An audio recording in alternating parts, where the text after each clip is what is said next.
On en arrive aux questions de santé et de la réduction des risques. Et la parole est à Rudolf Cranier, puis Christian Honoré.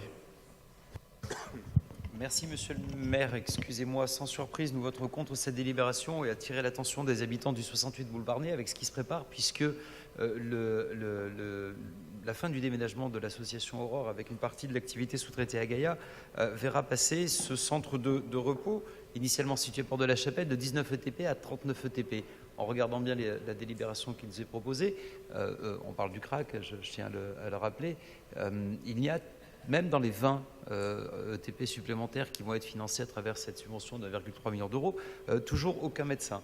Quand on regarde encore une fois la délibération, moi je m'étonne de ce qu'il est proposé.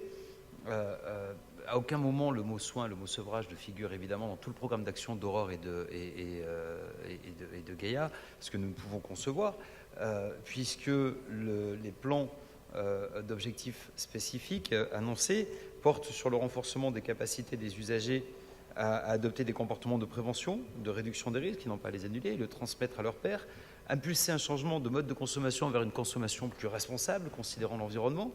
C'est parfait. Alors, je vous passe, à mon avis, quelque chose qui a dû faire plaisir aux lecteurs de cette délibération, puisqu'il s'agirait également de travailler sur les représentations en impliquant les usagers dans une démarche citoyenne et de territoire.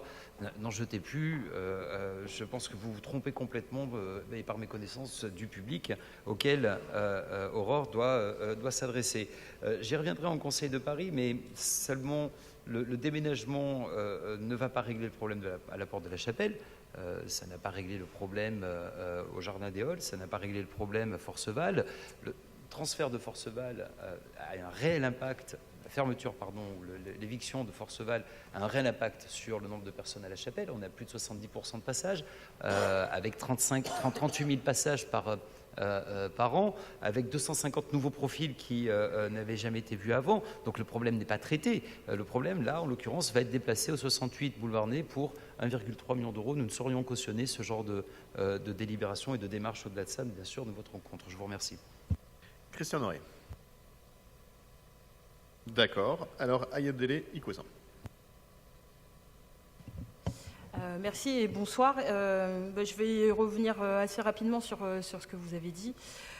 Cette logique en fait d'espace de repos, il y a des soins qui sont prévus et je vous rejoins absolument pas sur ce que vous dites sur cet espace de repos. Donc, comme vous l'avez dit, il y a un déménagement qui est fait et c'était en fait une structure qui fonctionne bien dès lors où on a une problématique, comme vous le dites, d'addiction. Et cette problématique, elle date pas d'hier, ça fait des années qu'on a cette problématique. Et donc l'idée que nous, en tout cas, on soutient dans le 18e, c'est qu'il faut une réponse à la fois sociale, il faut une réponse sanitaire et puis il faut une réponse sécuritaire. Et donc, pour nous, en tout cas, l'idée, c'est de continuer à travailler sur ce sujet et effectivement apporter à ces personnes, à ces usagers, des solutions, en tout cas un accompagnement social et sanitaire. Pour compléter ce qui a été dit, voilà, enfin, en tout cas, moi je pense qu'aujourd'hui, l'idée, et nous la position en tout cas côté 18e, c'est de dire que la solution à cette addiction, on ne va pas la trouver toute seule, et en tout cas, il faut qu'on continue à travailler et échanger avec nos arrondissements voisins, avec les partenaires, avec les personnes de la région, pour réfléchir en tout cas à ce sujet et trouver des solutions, parce que je pense aussi qu'il faut continuer à travailler ce sujet, et malheureusement, on ne va pas éradiquer demain les addictions à coup de réponses sécuritaires, et ça, en tout cas, les années l'ont montré. Donc, plutôt que de répéter tout le temps la même chose et de se dire que vous avez une solution miracle, moi, je vous invite en fait à poursuivre les discussions et à ce qu'on réfléchisse tous autour de la table pour accompagner ces publics qui sont, comme vous l'avez dit, à la fois précaires et qui, aujourd'hui, ont besoin d'être accompagnés dans cette addiction, tout en travaillant avec Gaïa et notamment Aurore, pour faire en sorte qu'on ait des créneaux horaires qui soient plus importants à l'avenir et faire en sorte qu'effectivement, en termes de visibilité sur l'espace public, on ait moins de difficultés. Mais voilà, en tout cas, moi, ce que je peux vous dire, c'est que c'est une réponse, ça fait partie d'un ensemble des réponses qu'on doit apporter à cette problématique-là. On en a parlé avant le conseil d'arrondissement. Les états généraux du CRAC ont lieu il y a 20 ans. Et il y a 20 ans, on avait déjà cette problématique. Et c'était pas, voilà, on n'était pas sur de la posture idéologique. Moi, j'ai grandi dans le 18e. Il y a 20 ans, on passait au-dessus des seringues dans certains quartiers du 18e. Donc, je pense que personne n'a la solution de manière isolée et qu'il faut qu'on poursuive ce travail et que ça, c'est une partie des solutions. Et donc, je vous invite toutes et tous à voter cette délibération. Merci beaucoup pour cette réponse. Bien sûr, je soutiens moi aussi cette délibération et comme Ayadele, je souhaite que rapidement maintenant Aurore puisse parvenir à recruter pour étendre les horaires d'ouverture de cet espace de repos qui est indispensable mais qui serait d'autant plus efficace qu'il serait ouvert tôt le matin, tard le soir et le week-end. Et donc c'est une demande que j'ai effectuée, que la ville de Paris bien sûr aussi a faite, que l'ARS soutient d'extension des horaires importantes. Je ne suggère pas qu'on ait un débat sur cette question-là générale ce soir. Peut-être juste rajouter un élément à la réponse d'Ayodele. Il y a des pays qui font mieux que nous. Et dans ces pays qui font mieux que nous, ce n'est pas des gouvernements de hippies qui adorent la drogue et qui fument des joints dans leur bureau. C'est des pays sérieux. Et dans ces pays sérieux, gouvernés par des gens sérieux, la Suisse, le Danemark, ils font beaucoup mieux que nous.